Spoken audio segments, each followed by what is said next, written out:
মুমিনরা কেন এই কেন শব্দ পরিহার করবে? এতটুকু জানার অধিকার আছে, এটা কোরআনে আছে কিনা, হাদিসে আছে কিনা, সহিহ দলিল আছে কিনা, এটা চাইতে হবে। নতুবা আপনাকে আবার একজন জাল হাদিস শুনিয়ে বলবে পীরের কাছে মুরিদ হওয়া ফরজ, আর একজনে শোনাবে খাবার আগে আর খাবার পরে লবণ খাওয়া রাসূলের নির্দেশ, আর একজনে শিখাবে নবীকে সৃষ্টি না করা হলে কিছুই সৃষ্টি করা হতো না, আর একজনে শিখাবে উতলুবুল ইলমা লাউ কানা বিসসিন, সুদূর চীন দেশে গিয়ে হলো বিদ্যা অর্জন করো, আর একজনে শিখাবে হুব্বুল ওয়াতনি মিনাল ঈমান, স্বদেশ প্রেম ঈমানের অঙ্গ। সবগুলো আল হাদিস নামক জাল হাদিস। সবগুলো কি? আল হাদিস বলে প্রচার করা জাল হাদিস। এজন্য আপনাকে যাচাই করার অধিকার আছে, কোরআনে আছে কিনা, হাদিসে আছে কিনা। এতটুকু যাচাই করার পরে আপনি যখন নিশ্চিত হলেন বিষয়টা কোরআনে আছে, বিষয়টা সহিহ হাদিসে আছে, এরপরে মুমিনদের আর কোনো কেন আর তেন জিজ্ঞেস করার সুযোগ নেই। মুমিনদের কাজ হবে সামি'না ওয়া আতা'না, শুনলাম এবং মানলাম। এটার নাম ইবাদত। এটার জন্য আল্লাহ সৃষ্টি করেছেন। কোরআন বলছে ওয়ামা খালাকতুল জিন্না ওয়াল ইনসা ইল্লা লিয়াবুদুন, আমি মানব জাতিকে এবং জিন জাতিকে সৃষ্টি করেছি শুধুমাত্র আমার ইবাদত করার জন্য, আমার গোলামি করার জন্য।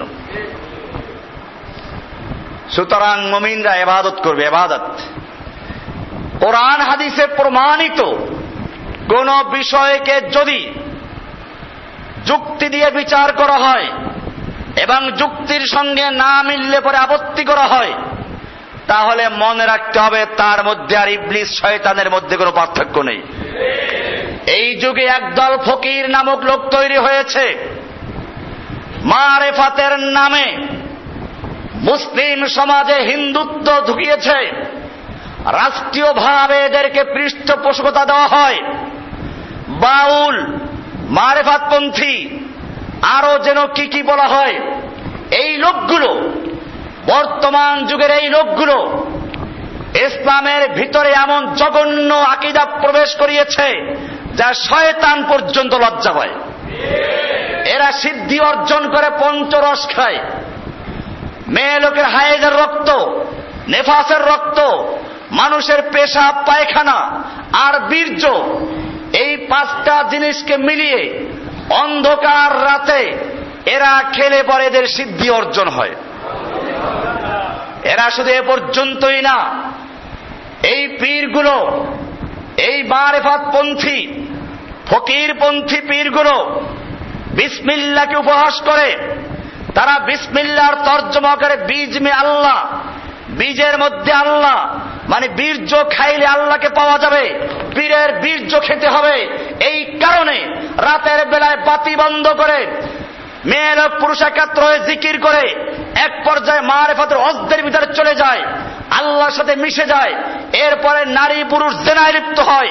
সেই জিনার বীর্যর মধ্যে আটা ছেড়ে দিয়ে তা দিয়ে হালুয়া দিয়ে তৈরি করে তারপরে মুরিদদের খাওয়ানো হয়। এজন্য খবরদার, এ সকল পীরের দরবারে গিয়ে কেউ ভোগ খাবেন না। এদের দরবারে তাবাররুক বলা হয়। এই তাবাররুক বলতে যা খাওয়ানো হয় এগুলো খেলে পরে মানুষ তাদের ভক্ত হয়ে যায়।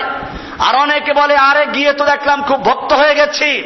ভক্ত তো হবাই, তোমার ভিতরে যতটুকু ঈমান ছিল ঈমান চলে গেছে, তুমি এখন শয়তানের খপ্পরে পড়ে শয়তানের ভক্ত হয়ে গেছে। এজন্য মনে রাখতে হবে, ওই যে দরবারের পীরেরা গেলে পরে আপনাকে কিছু না কিছু খাওয়াবার জন্য খুব জোর করে। কারণ হচ্ছে এই, ওটা খাওয়াতে পারলেই তোমার ঈমান শেষ হয়ে যাবে, তুমি দরবারের ভক্ত হয়ে যাবে। ভাইয়েরা আমার, যে কথা বলছিলাম, এই মারেফাতপন্থী লোকগুলো ব্যাপক হারে প্রচার করছে। নামাজ পড়ে ঢেকিতে, রোজা রাখে বাদুরে, আমরা আল্লাহর বান্দা, আল্লাহ আমাদের না খেয়ে রাখে কি ফায়দা আছে? এগুলো মোল্লাদের শরিয়ত। আমাদের মারেফাতের শরিয়তে শরিয়ত মানা যায় না, মারেফাতের মধ্যে শরিয়ত লাগে না। এটা প্রায় সকল পীরের মধ্যে আছে একদল পীর হক্কানি দাবি করে। তাদের বইগুলো পড়বেন, আপনারা ভালো করে পড়ে দেখবেন, পরিষ্কার লেখা আছে, সব পীরের বইতে লেখা আছে আধ্যাত্মিকতার চূড়ান্ত পর্যায়ে গেলে শরিয়াত শিথিল হয়ে যায়। কেউ ভদ্রভাবে লিখেছে শরিয়াত শিথিল হয়ে যায়, কেউ লিখেছে পীরে কামেলের হুকুম পেলে শরিয়াত বিরোধী কাজ করা যায়। এদেশের সবচেয়ে হক্কানি পীর যে দাবি করে, যারা মুরিদরা নিজেদেরকে হকের ঠিকাদার মনে করে, সমস্ত অন্য যত দল আছে, অন্যপন্থী আছে, সকলের বিরুদ্ধে তারা ভণ্ড ফতুয়া দেয়। সেই চরমনাই পীরের আশেক মাসুক নামক বই আছে, ওই বইয়ে পরিষ্কার লেখা আছে কামেল পীরের হুকুম পাইলে প্রকাশ্য শরিয়াতের বিরুদ্ধে হুকুম করলে তাও মানতে হবে, তা আবার বিনা বাক্যে মানতে হবে। দলিল পেশ করেছে ফার্সি একটা কবিতা দিয়ে জালালউদ্দিন রুমি, সে নাকি বলেছে বমাই সাজ্জাদা রঙ্গিন কোন গরাত পীরে মুগা গুয়াত। তোমার কামেল পীর যদি তোমাকে নাপাক শরাব দিয়ে যায় নামাজ রঙিন করে, ওই যায় নামাজে নামাজ পড়তে বলে তাই করো, কারণ পীর কি কম বুঝেছেন?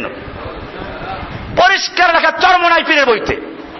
তাহলে বোঝা গেল পীর মুরিদি নামক যতগুলো তরিকা আছে, যতগুলো ফেরকা আছে, হক্কানি পীর হোক, নামাজি পীর হোক, জিকির করার পীর হোক, সব পীর একমত কামেল পীর হুকুম করলে শরীয়ত মানা লাগে না।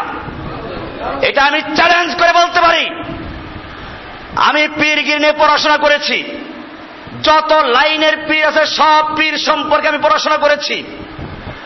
এমনকি সবচেয়ে হক্কানি পীর যারা দাবি করে, এদেশের আলেমদের অনেক পীরের তরিকা আছে, আপনারা তাদের বইগুলো পড়ে দেখেন, একই কথা লেখা হয়েছে যে শরিয়াত শিথিল হয়ে যায়, মারেফাত অর্জন করতে বলে শরিয়াত শিথিল হয়, তার মানে ভদ্র ভাষায় লিখেছে। ওই মাঝভান্ডারী, চন্দ্রপাড়া, দেওয়ানবাগী এরা বলে সোজাভাবে যে শরিয়াত লাগে না, আর এই লোকগুলো যারা আলেম পীর যারা, তারা একটু ভদ্রভাবে বলে শরিয়াত শিথিল হয়ে যায়। ফলাফল একই, শিথিল হওয়া মানেই তো শরিয়াত পালন করা লাগে না। ভাইয়েরা আমার, এটা পরিষ্কার, আল্লাহ তাআলা হুকুম করেছেন ফামান শাহিদা মিনকুমুশ শাহরা ফালিয়াসুমহু, তোমাদের যে কেহ এই মাসে উপনীত হবে সেজন্য অবশ্যই সাওম রাখে। এখানে বলা হয় নাই পীর হলে লাগবে না, মারেফাত অর্জনে লাগবে না, ফানাফিল্লাহ হলে লাগবে না। এই আয়াতের পরেও যারা আল্লাহর এই বিধান কিনে তুচ্ছ তাচ্ছিল্য করে, সাওম কিনে উপহাস করে, রোজা রাখে বাদুরে, এই লোকগুলো ফকির হতে পারে, পীর হতে পারে, সুফি সম্রাট, আশিকে রাসূল, অমুক তমুক নাম দিতে পারে, কিন্তু জেনে রাখবেন আল্লাহর কাছে তারা মুমিন নয়, মুসলিম নয়, সবগুলো ইবলিস থেকেও খারাপ লোক।